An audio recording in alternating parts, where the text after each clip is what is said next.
Well, we want to go ahead and get started. Yeah, good We're idea. going to get started because people are continuing to join. Yes.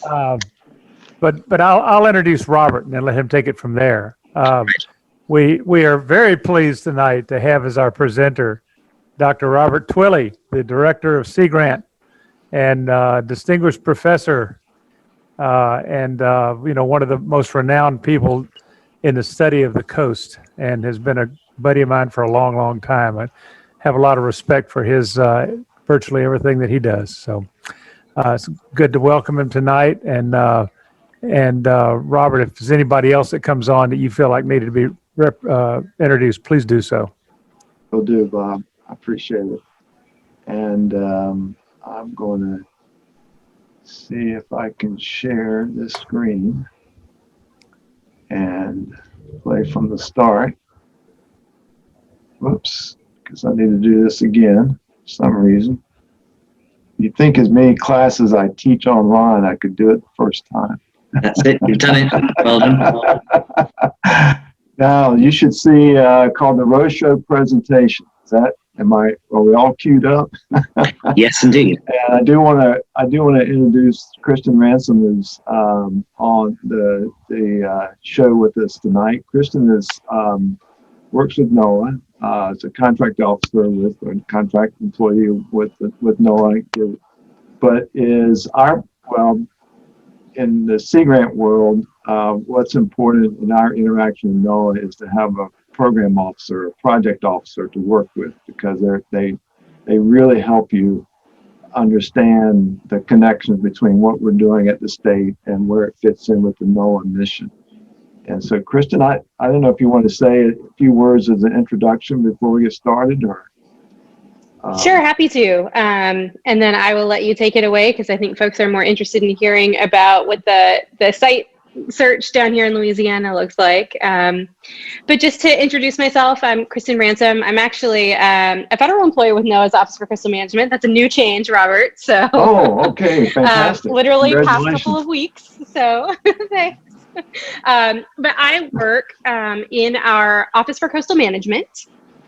And our goal is specifically to implement the programs that were set up in the Coastal Zone Management Act. And so that includes both the Coastal Zone Management Program. So I work with the state of Louisiana in the implementation of that program, as well as the National Estuarine Research Reserve system. And as you're all familiar, we do not have a National Estuarine Research Reserve site here in Louisiana, but that's what we're all here to talk about today. So essentially, I am the point of contact into NOAA's Office for Coastal Management on the designation process and how it works, and to just sort of keep all areas moving, parts and pieces in communication with one another as we go through the process. And so I am happy to answer any questions about how the program works nationally. I'm here in Louisiana. I'm actually based in New Orleans. And so I work in the Gulf of Mexico pretty exclusively.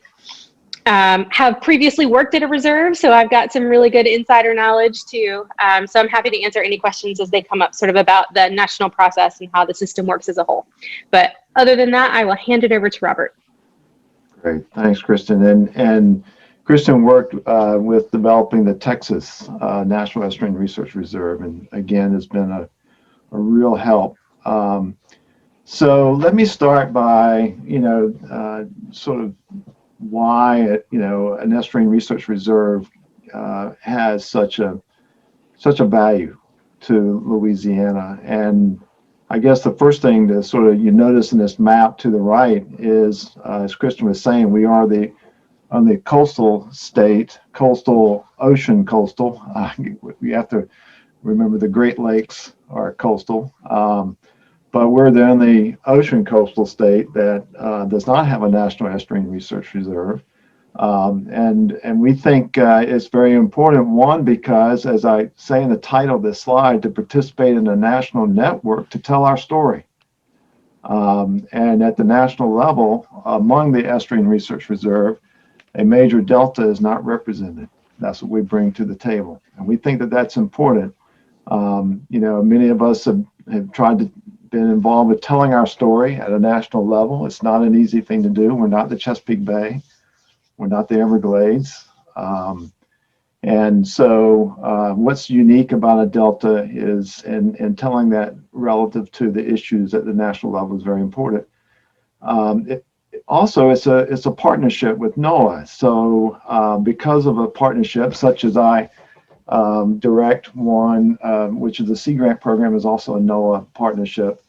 It's an opportunity for resources, for research, education, and stewardship to promote our program here. So it's a two-way, I think, conversation. It's our having an opportunity when we sit down with the other 29 other reserves to tell our story, and then also for NOAA to invest in some of our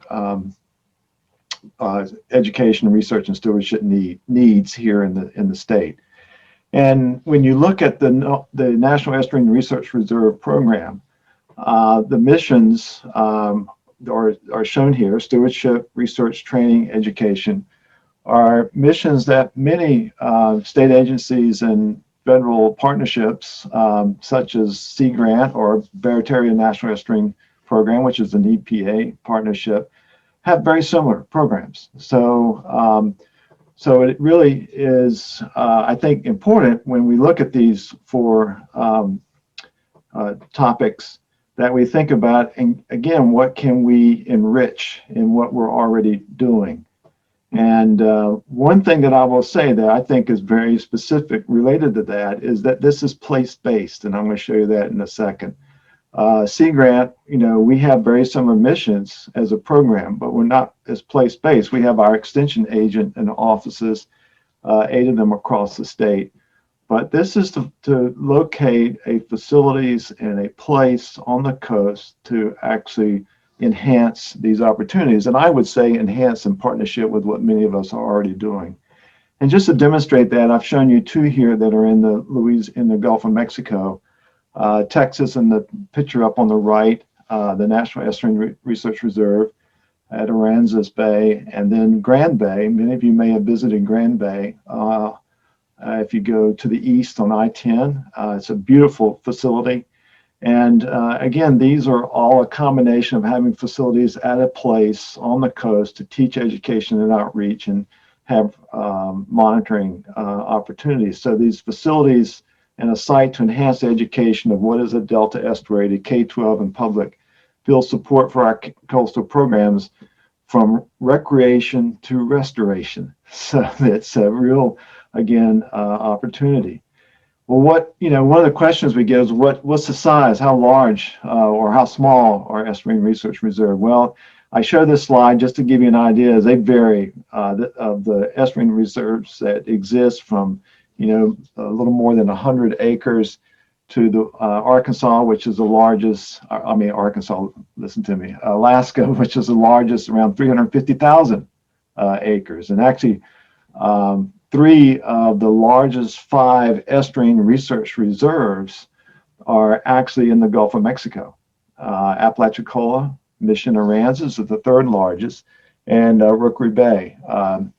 So, there is no real size restrictions on these. It's mainly a place that can provide an opportunity to teach and to educate and to do research on a site that has the habitats that are unique to your area. And so to us, that's unique to the Mississippi River Delta. Now I show this because I'm going to use this quite a bit to talk about potential sites in Louisiana. And that is this idea of public lands connected by state waters. And I've used 3 examples here: Weeks Bay to the left, National Estuarine Research Reserve in Alabama, Mission Aransas in Texas, and Apalachicola over in the Panhandle of Florida. And in each of these, there's a combination of a mixture of public lands by federal lands and state lands and state water bottoms that are used to actually represent the core area of a National Estuarine Research Reserve, which are potential sites to put facilities where you actually can carry on activities, you can do your training, And these are the areas that will be part of the MOU with NOAA to actually execute, if you will, the mission of the National Estuarine Research Reserve. So it's very important that we find those lands and those waters that can serve as that site. And that's, again, what's so unique about this compared to, say, just developing a program. It is developing a site. So we've started out in search of a site by considering these six estuarine zones from west to east: the Calcasieu, the Atchafalaya, the Terrebonne, Barataria, Pontchartrain, and the Mississippi River, mouth of the Mississippi River. And what I'm going to show you is some analysis that we've been looking at in consideration of meeting the criteria that NOAA has to establish the mission of an estuarine research reserve.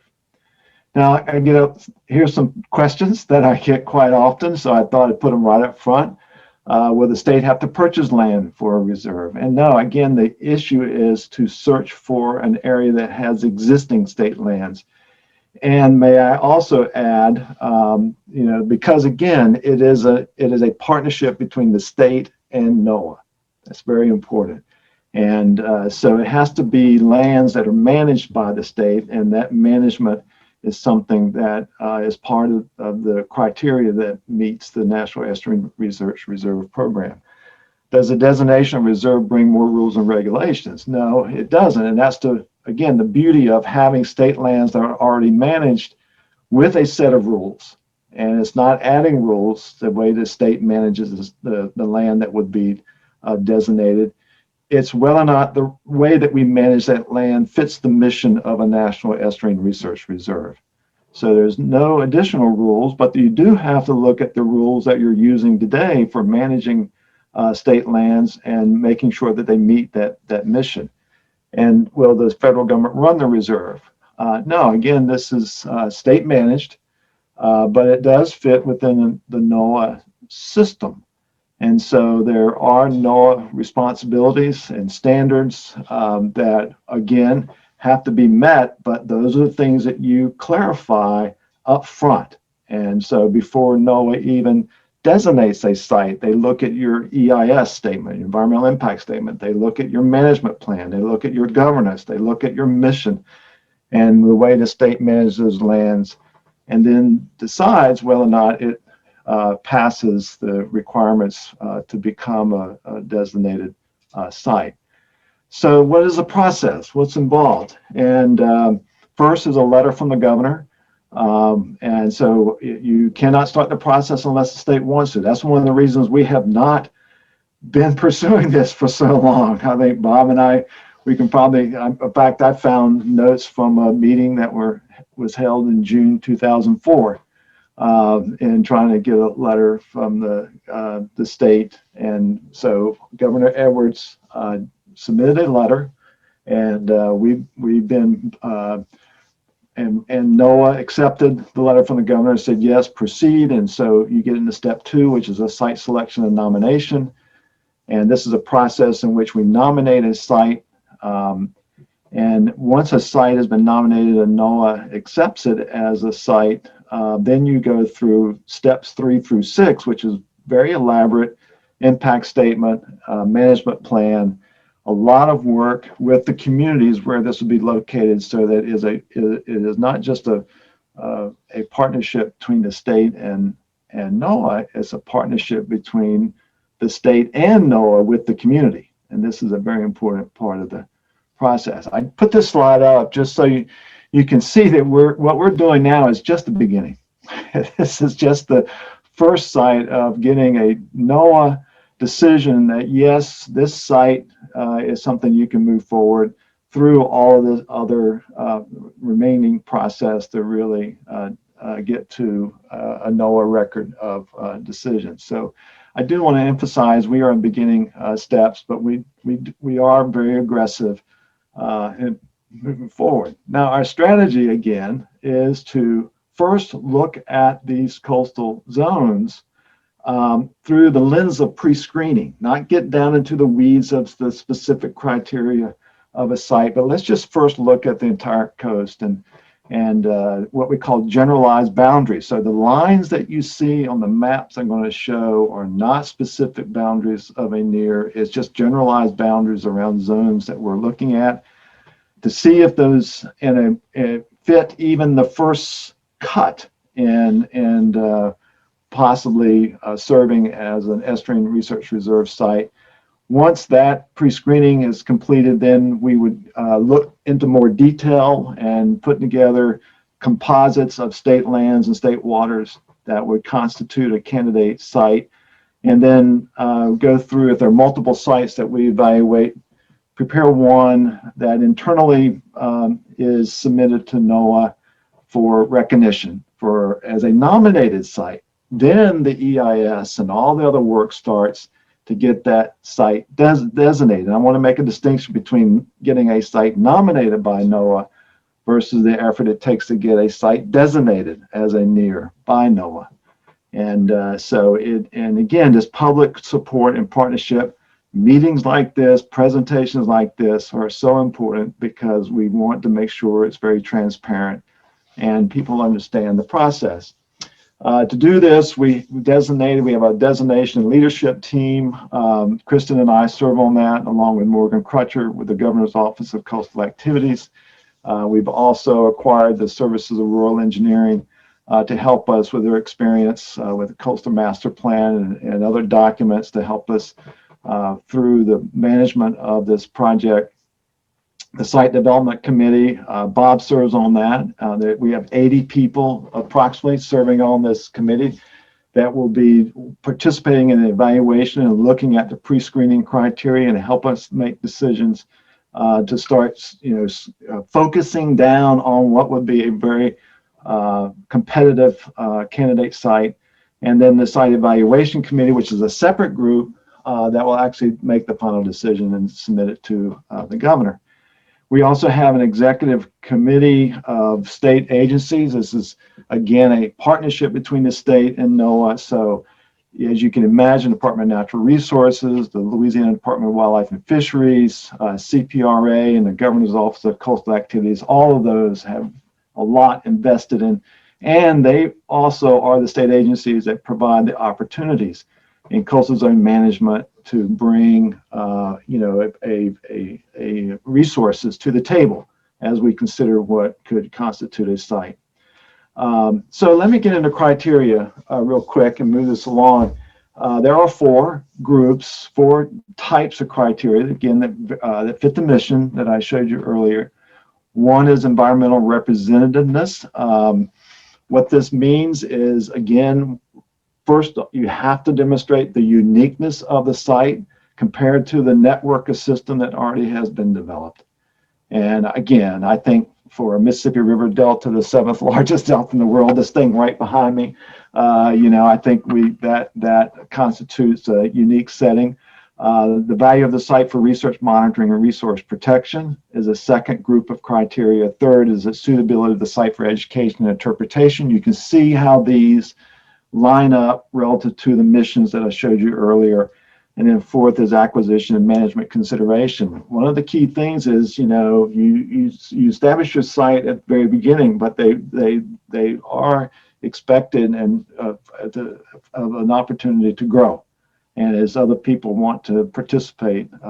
And let me go back real quick. And there are guidelines. These guidelines came out in February 2020. And these are the guidelines that we're using to establish our criteria specific for Louisiana and the Mississippi River Delta. And when I say Mississippi River Delta, I'm including the Cheniere Plain in that as well. So let's go walk through this. I'm going to show you some maps, show you some areas, how we're looking at this in our preliminary pre-screening. I don't have any sites yet to really show you that are candidate sites. We haven't gotten to that point, but I do want to talk about and show you what some interesting analysis of the coast up to this point. Again, one is, are there sufficient land and water area to maintain the integrity of the delta ecosystem? And so here are the 6 zones. And what we've done in these maps is in red, bold red, show the state lands. And these are state-owned lands. There are some state lands that are leased. We took those out. These are state-owned. And again, this is where your opportunity is of an MOU between NOAA and the state to consider relative to using these sites for facilities and also for education and outreach. So we have Calcasieu is one of our zones, and again, the white line sort of indicates the generalized boundary that we're working with to analyze the data that I'm going to show you in a second. This is the Atchafalaya zone here with the red are the state lands. This is the Terrebonne here with Pointe-aux-Chenes, and you'll notice a lot of the state lands we have in here are wildlife management areas, which already have a set of regulations. They have a set of guidelines as to how we manage and what's permitted and what's not permitted on these lands. Here's the Barataria. Here's Pontchartrain with the state lands. A lot of new lands just, with the coastal forest initiative in the state.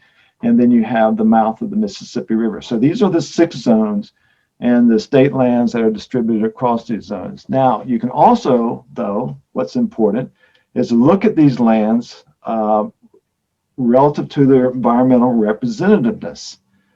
And it's not just are there state lands, but do the state lands have the unique characteristics of the delta, of a delta estuary? Now, this active should be taken out. That's sort of an endpoint at most, but at least, we want to be able to say we're bringing a delta estuary to the system and no other site has these characteristics. And so now what I'm showing you is initial vegetation distribution based on, we're using vegetation type to give you an idea of salinity gradient. And so now the second thing is to look inside these state lands that I showed you earlier and look at the vegetation diversity and habitat diversity within these state lands. And so that is important because a delta estuary, it should have a fluctuating salinity and strong seasonal variation, and from fresh all the way to salt. And so that's one of the questions we're asking as we look across these zones as to how they are represented. Now, I'm using plant vegetation types, assuming that there are, we need to, when we get to candidate sites, we'll be looking at unique species, unique community types, unique, other unique aspects of these landscapes that also are representative, that we bring to the table, if you will, relative to other estuaries in the system.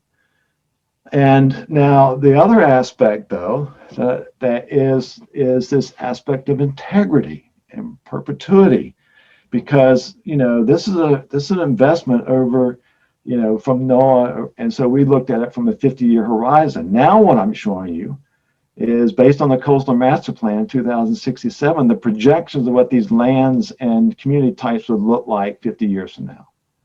And so, because it's very important we add that dimension, and no other state, I don't think, has had to do quite this type of, well, even had the capacity to do this type of analysis.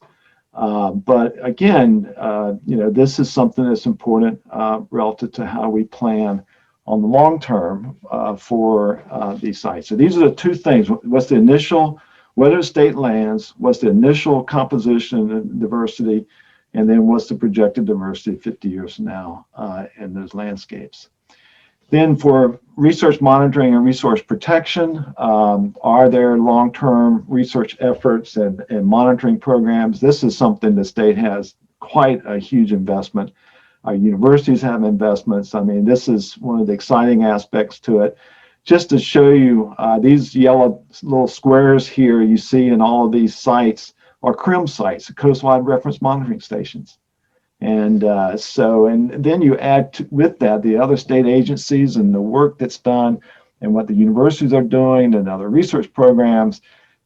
This is quite an impressive, I think, justification for any of the 6 zones. It's quite impressive what we've invested in our monitoring in these locations.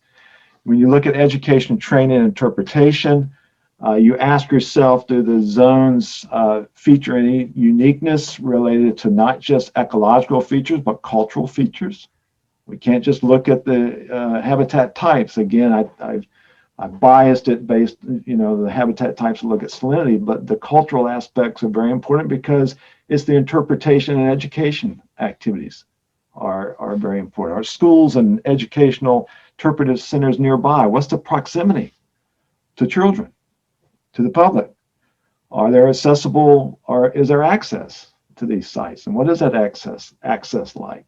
And so we've been working on a data set and looking at proximity to various school centers, the various urban areas, where are the access points to these zones, and whether universities, and we even looked at agency offices. We've been looking at a lot of different ways of how to characterize how any one of these zones would serve in education and outreach.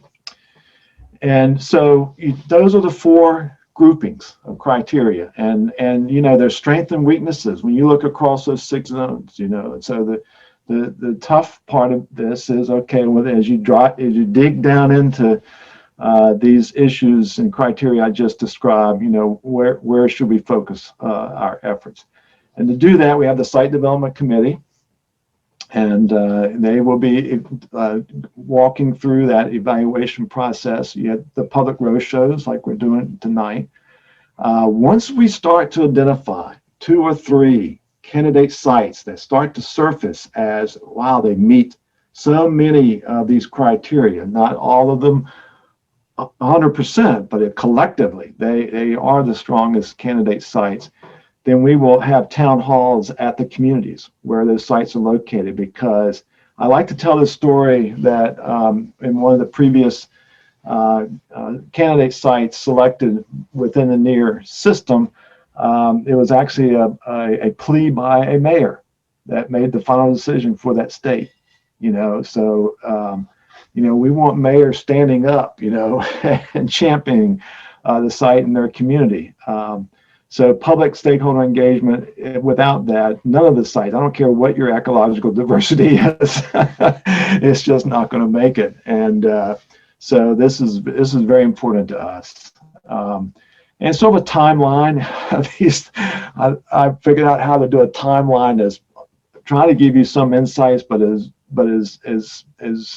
openness we can, because this is always it's a very interesting process of preparing and evaluating candidate sites. And we do hope that by June, sometime this summer, we will be out in our town hall meetings. We hope to have some pretty clear idea of what sites are starting to surface. And we'd love to have a site selected by the end of this year. And in a COVID-19 world, this is a process as many that have been impacted. I'd love to have had just one day with 80 people with their sleeves rolled up and maps on the table and pens in their hands, and I bet we could have knocked this out at quicker speed than we've been able to do. SeaGrant is supporting the site nomination effort. We're not in this to necessarily be the governance or the site manager. We want to see this process up and running. We want it transparent. We want it to support it as our mission of being an honest broker in decisions. We have a website you can visit. If you go to our website, SeaGrant.org, LASeaGrant.org, you will find LaNERR right next to our SeaGrant logo. And here's the page, and this has quick reference. If you click on this button, it'll take you to the National Estuarine Research Reserve site. And so you can learn more about the NERR system. If you click on this button, it'll show you a map with all the Estuarine Research Reserve with buttons, and you click on the button and that Estuarine Research Reserve information pops up. We have fact sheets and videos. I have a few videos that I've done, orientation, much like what you've seen here tonight. We have the site development committee has a site. This is an old picture. I need to update this. Frequently asked questions and how to get involved. We have Twitter. We have Facebook. If you want to sign up, please do. Here's our social media. Here's our Twitter. We use Delta NERR as our code name. We try to use Delta NERR in a website, but it had already been taken somewhere. But we were able to get it for our social media. Again, our website is lacgrant.org.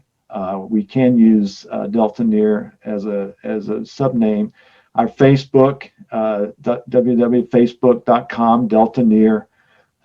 And you can email us at Delta NERR. We now have someone managing those daily emails, Latasha Mullins, who I didn't mention, works in the SeaGrant, and she's been helping us stay connected.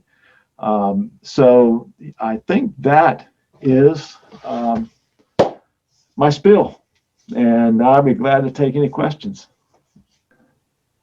Would you put that last slide up there again? I want to screen capture that information, if I may. The one that, thank you. Yep. Robert, I'm sure we've talked about this in our meetings, but I think it's interesting. I mean, how would a LaNERR interact with Barataria Terrebonne National Estuary Program and the Pontchartrain Conservancy that are both kind of doing similar things, not identical, but similar? Right. Yeah. Well, I think that's to be worked out. I mean, to a large degree, I think for Barataria National Estuarine Research Program, they have an office at Nichols campus. Yeah. And they are able to launch some activities from different locations, but they really don't have a facility down on the coast. Now you've got Lumcon that's sort of down on the coast. So I think there is this combination of program and facilities. Can you build value added? I think the same with Pontchartrain. I think the distinction is that, again, in governance or in that neither of those programs, actually manage state lands. So you have to build a very interesting partnership between the value of the state lands and the programs and existing partnerships that those institutions represent to get the value added of what is a NERR. And that's when the devil's in the details. And I think, but I think if you look across, it's very interesting. I showed you where the size of the 29 sites, Connecticut is about to finish their process. If you look across the NERR, not only is the size vary, but so does the governance. So does, some of them are located in universities, like the one in Texas is actually operated by the University of Texas. Some are operated by state agencies. Rookery Bay is operated by Department of Marine Resources. Some are operated, in different fashion, but they all have some state management connection because the MOU is between the state and NOAA. And Kristin, this is a great, if I say something out of line, stop me. But as we've been going through this process, I've been reminded over and over again, this is a NOAA state partnership. I think maybe one thing I'll add is that we have a lot of really fantastic examples of collaboration in those sites where there is a national estuary program located very close by. And so I think two really great examples are those areas where the water quality monitoring goals align really nicely. We have some really great partnerships with a lot of the data sharing and the water quality monitoring data sets enhancing one another. We also have some really great examples. The first one that comes to mind is over at our site in Texas of shared land acquisition goals. So because the boundaries of the National Estuary Program in that area and the reserve are really, really close together, they worked together to put together a land acquisition plan for places that would be added to the reserve boundary, but done in partnership with the National Estuary Program, basically those parcels that meet both of their goals, and then they were able to leverage one another's resources to acquire those properties. So just a couple of examples of how those two programs can play really well together. It just has to be thought through really carefully, given that there are two very, very specific roles and responsibilities for each of those programs. I think, we've been thinking and talking about this at SeaGrant. I mean, we have an education and workforce, environmental literacy and workforce development is one of our 4 focus areas, as well as, supporting research and so, for us, we don't have a place. We would love to partner with a National Estuarine Research Reserve so that our programs could be more coordinated with that place. So I that's from a SeaGrant perspective and some of our conversations. Yeah, I definitely see it as a win-win-win across the state. It'll unite a lot of organizations that normally don't have a lot of contact other than the normal collegiality that we all have.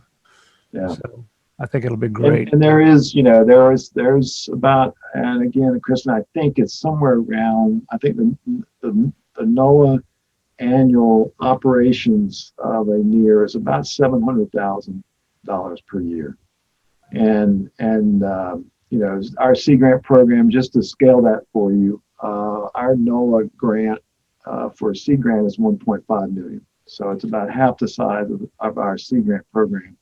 Mm-hmm. But again, and then there are additional monies that for facilities improvements and land acquisition, but the year-to-year operations about $700,000. Do any of the federal properties play any role at all? I noticed in the western one, you've got the Sabine, I guess, National Wildlife Refuge is a big chunk of that. Yes, the issue there again is that of the core areas, that at least 49% of the core area needs to be state owned. And so you can have other public lands that will contribute to the other 49% or 50%, but there has to be a majority of the lands have to be state owned. And again, it's because the MOU is with the state. Is the BP Grand Bay?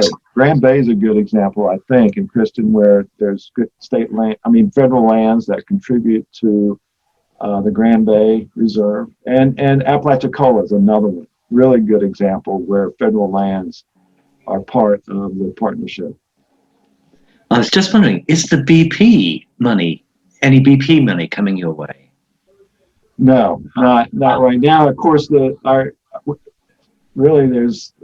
the NOAA designation monies, and then SeaGrant, we've put up our resources to help push this along, and that's all the funding we presently have to really make this a go. It's a lot of volunteer effort up front. Now, and Kristin can correct me, but it may not be directly related, but I know there were some land acquisitions in Texas with some NIFWIF monies that I think the NERR helped or was part of that or helped. Kristin, you can correct that for me. No, they were definitely involved in some land acquisition that was part of a NIFWIF, part of the early restoration funds over in Texas.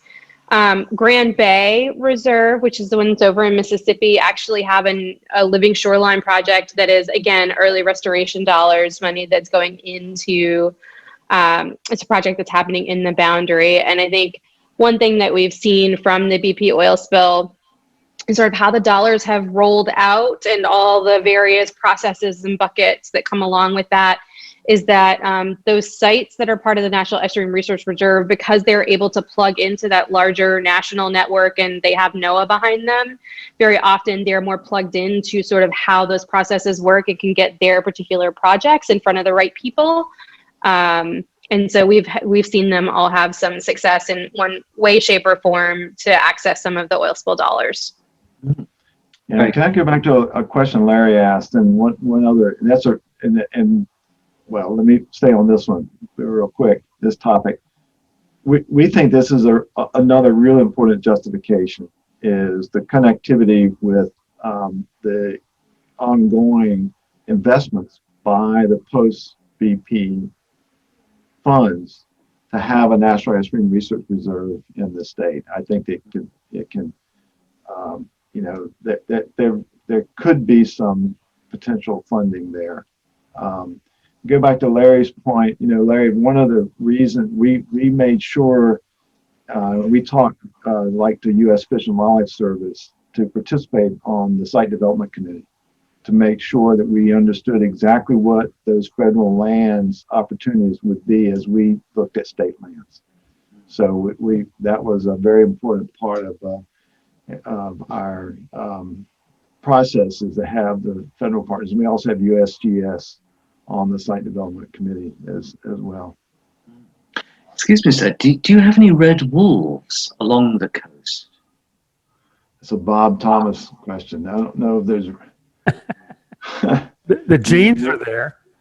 Uh-huh. Red wolves. We got the prey. I don't know if the predator's there. We got the prey. Yeah. Yes. So the circumstances could be good habitat for them if they were going to be reintroduced or something. Well, I mean, you know, I think when we get past the pre-screening process and look at some of those questions, I think the unique character of habitat value to the species is going to be a real important consideration. I know we've looked at other sites. I think, you know, Grand Bay uses pitcher plant bogs as a statement of what's unique. Mm-hmm. I don't know what you used over in Texas, Kristin. It was the charismatic megafauna of the endangered species of the whooping crane, because the Aransas area is the wintering habitat for the whooping crane. Yep, very good. Yeah. So these are important aspects to put up front. You know, so. What is the long-term possibility of there being more than one NERR in Louisiana? Really good question. And you know, we heard in some of our initial conversations that in some of the earlier attempts, the idea, because it would be so hard to find it, you know, a one site, is to actually maybe nominate 2 or 3 sites. And we've been very strongly guided not to do that, to try to find one site first. North Carolina is an example used quite often, where they couldn't really decide on which site, so they put 3 sites up, and they're in 3 very different locations. They're with their aquaria that are located in the north, mid, and southern parts of the state. So there's $700,000, which is, you know, because it's only a single NERR, gets split among those 3 sites, and it's very hard to manage any one of the sites. So we've been focused in saying 1, but I would hope that this process would open our eyes to what could be a second. Florida has 3. 3. Florida has 3. So it is definitely possible. Yeah, I think it's just, again, like Robert mentioned, with one site with multiple components is how we phrase that. The funding gets split pretty heavily. I mean, it's obviously still an option, but when you look at doing multiple sites, I mean, quite frankly, you can have as many sites as you'd like if you can get it through the designation process. But each site, after, you know, if we designate one single site here in Louisiana, the next site would have to necessarily go through the same process all over again. So it gets increasingly more difficult the more sites you add, but it's definitely doable. Well, I ask because I'm sure some of us are appalled that Louisiana is not already in this system. Yeah. Like, how could that but I understand, Louisiana politics. I get that. Well, Texas Falling as it is. really, yeah, well, and Texas, I think really had made some major progress with the issues that, unique issues that we deal with, and that's navigation right of way and oil and gas right of ways. Those are major, and the fact that 80% of our coastline is privately owned. I mean, it's these are major issues, but we have some fabulous wildlife management areas. We have some fabulous federal, reserves, and so and we have state parks. The Weeks Bay was built around their state park, so don't forget your state parks when you think about these opportunities, because they already have interpretation and site availability there is recreation and cultural activities are a big part of these National Estuarine Research Reserves. Yes. Do you think you might be able to tap into some climate change funding? Because these estuaries are so essential in terms of carbon sequestration and in the marshes, and also in terms of ameliorating storm damage and flooding, which is a big danger to, huge numbers. It's interesting you say that. I'll give you a quick story. Brian Roberts at LUMCON is involved with a big comparative study among the National Estuarine Research Reserve as to, the carbon sequestration issue that you just described, and I think some of the climate change issues. And, he's having to study at sites outside of Louisiana because we don't have a NERR. So our data are not going to be part of that national program to identify the value of estuaries.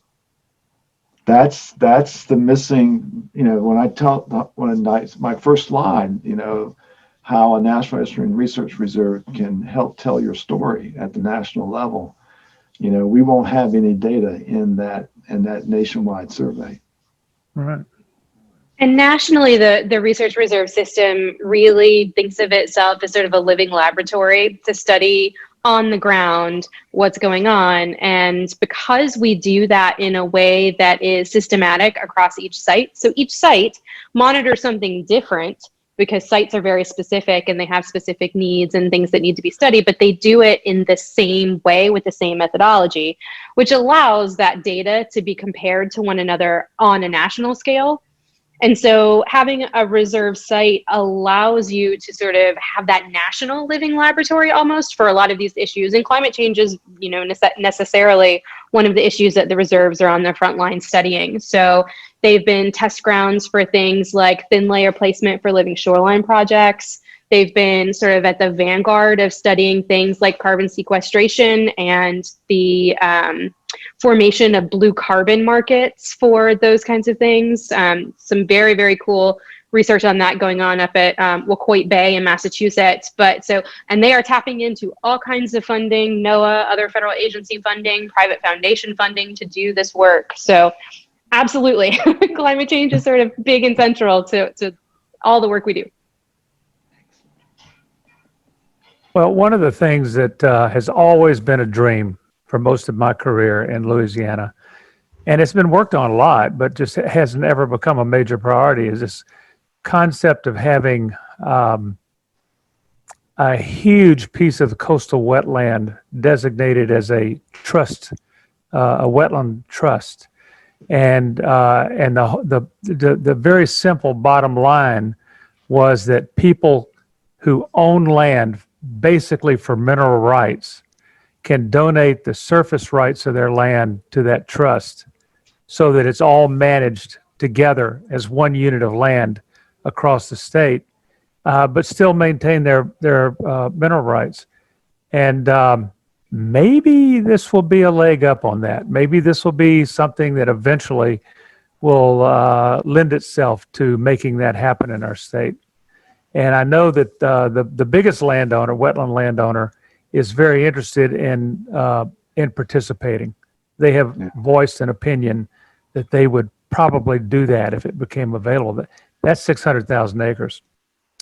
Yeah. It's now in private ownership. So, and I think a lot of other people would do that as well if they didn't have to manage the surface, and they knew that it would be managed well by another entity. Yeah, and I think that, you'll notice that in one of the, that fourth Mm-hmm. groups of grouping of criteria is the word acquisition. Yeah. Yeah. And that's strategically placed there as to, does the site and does the NERR represent opportunity for future acquisition? Yeah. And so I think, that when we get down to, let's, can we focus? I think, making sure we keep those types of areas on the table is really, really important. The problematic side of that is that to get things started, you have to sort of go with the legal constructs that you have in hand. Of course. Yeah. And keep it moving. And that's why you focus so much on state lands. That's why my presentation is so focused on state lands. Yeah. Boy, once you get this, this record of decision, then you can start working out all the other MOUs. Right. With other partners. And Kristin, that's sort of what I viewed from my looking at how others have operated. Yeah, that's absolutely right. And you can even be working on those things as we're going through the EIS and the draft management plan process. Right. The management plan itself, so that would be developed before we designate a site, will necessarily, again, have that section on acquisition. So it'll be something we'll be looking at the very start of the process. And the other thing is even after it's designated, the boundaries can change any old time you want. So say you get a great opportunity for a new parcel, the reserve can go through and draw up all the necessary MOUs and go through the process to acquire that parcel. And then it's just a process to update the boundary. And, it's not a very difficult change. It might take a little while to update the reserve boundary legally, but there's no issue to it and there's no time frame it has to be done in. That, of course, we have that's good news. Yeah. We also have some very fantastic examples of how conservation easements and, private lands that have been donated to the reserve, even while holding back some of the inherent rights to the property owner on the parcel, have resulted in some just fantastic opportunities for the private owner themselves. We have one, it used to be a cattle ranch that has some oil and gas activity happening on it. And all of that is, outside of the reserve core boundary. It's in the buffer area, but those activities happen as they always have. But their partnership with the reserve has brought some land management to the parcel that wasn't there before. The owners just didn't have the ability to manage it in the way they wanted it to. And it's now turned into like a hotspot for nature photography and has brought them actually more money than the ranching and oil money does. So beneficial partnership for both. Mm-hmm. Well, one of the interesting things about that Phillips land is if you put an overlay on it across the coast, one of the primary criteria that I've heard Robert say several times is that the pieces have got to be accessible from any spot where you can go through some navigable waterway or something to get there. And it might be interesting to see what that does if you plot that right on a map and see what it looks like. I mean, I don't think you would lead with something like that. It would complicate the heck out of everything that we do. But certainly it's something that if it stays in the back of our minds and of anything that, from a NOAA perspective, that might enhance that, it would really be something to catalog. Not necessarily to put on the front page, but part of the roadshow process, and we're we've been so consumed by getting the site development committee back up and operating and getting the data and all the information to help that decision making. But the whole idea of the roadshow process is to get this story in front of people who might be really interested in what you just described, Bob. Yeah. If I may, I'd love to jump in for a second because I think one thing that I didn't get an opportunity to mention is how crucial the Master Naturalists are as partners to the reserves that we currently have established.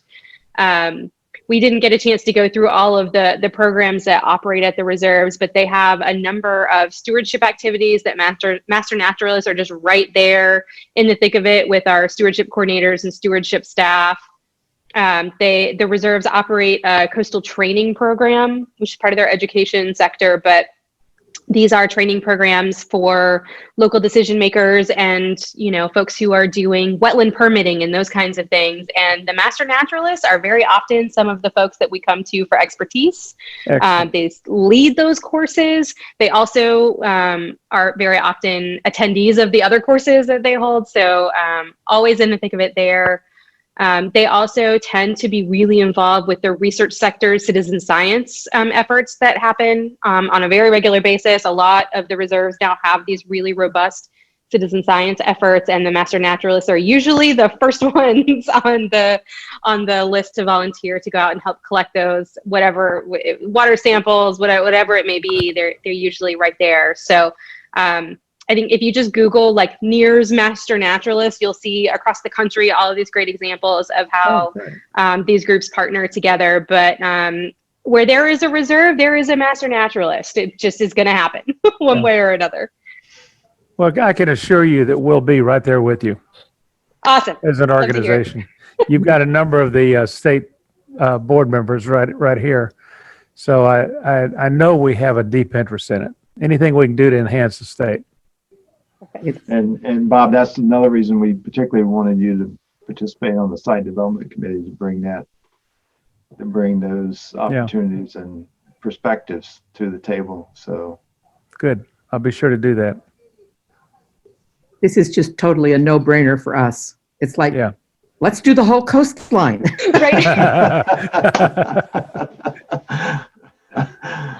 Well, we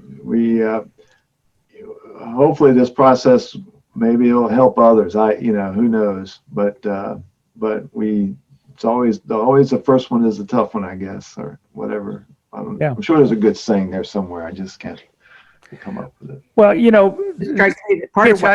hitchhiking on what Betty just said. I mean, Betty and Charles and Kimmy are from the Northeast chapter and based in Monroe.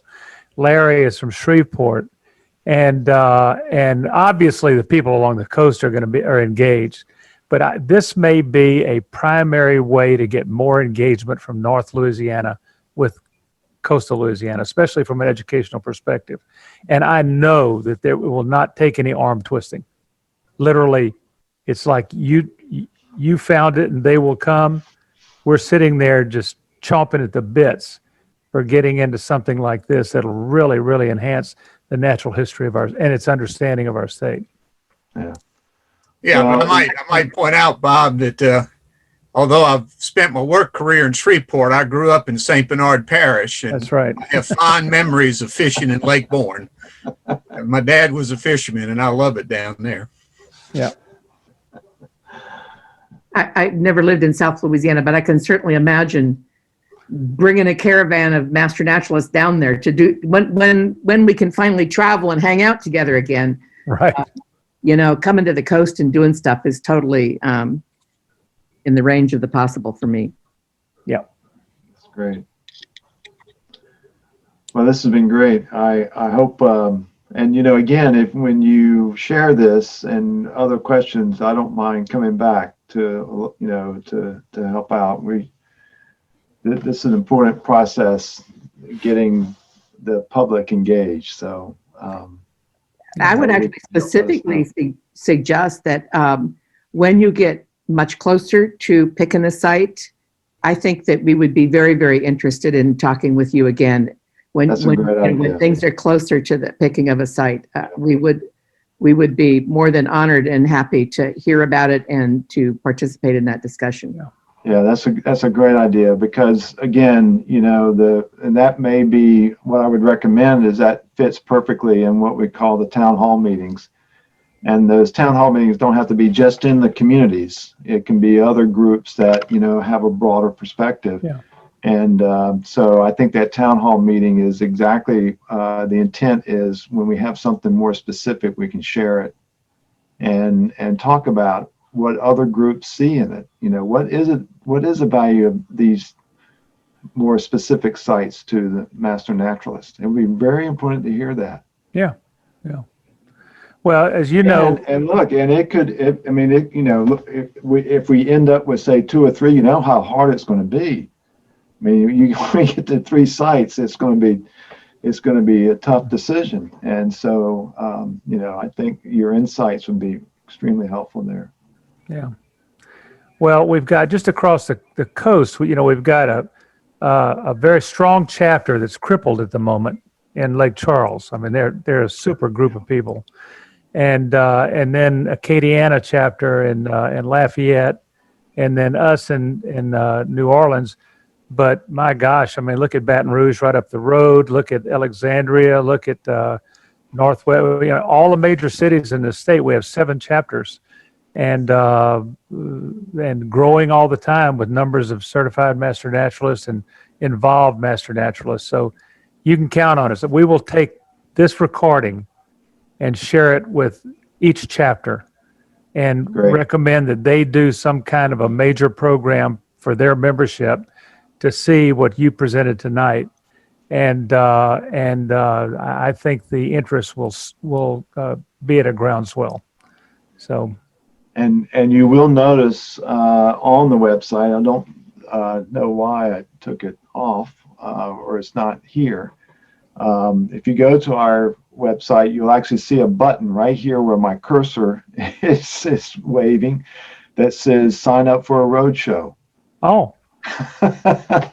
And so you sign up, you fill out the form. Latasha will and Royal Engineering will work together to schedule. So if a chapter, they go to our website, that's how they can schedule for a roadshow. Is there's a big button, right? This is an older, got to update my slides here. This is an older slide before we had that button put on there. So Great. you'll see it. It's very obvious. Well, we'll definitely do one at Loyola, and for university wide, we'll get our president to host it, and we can reach a lot of people there. And of course, within our Loyola on the team, I'm on the team, and Mark Tobler's on the team. So that's 2 people right there that are already part of the process. So, so we're good to go. And I'm sure other people sitting here are thinking the same thing about their area.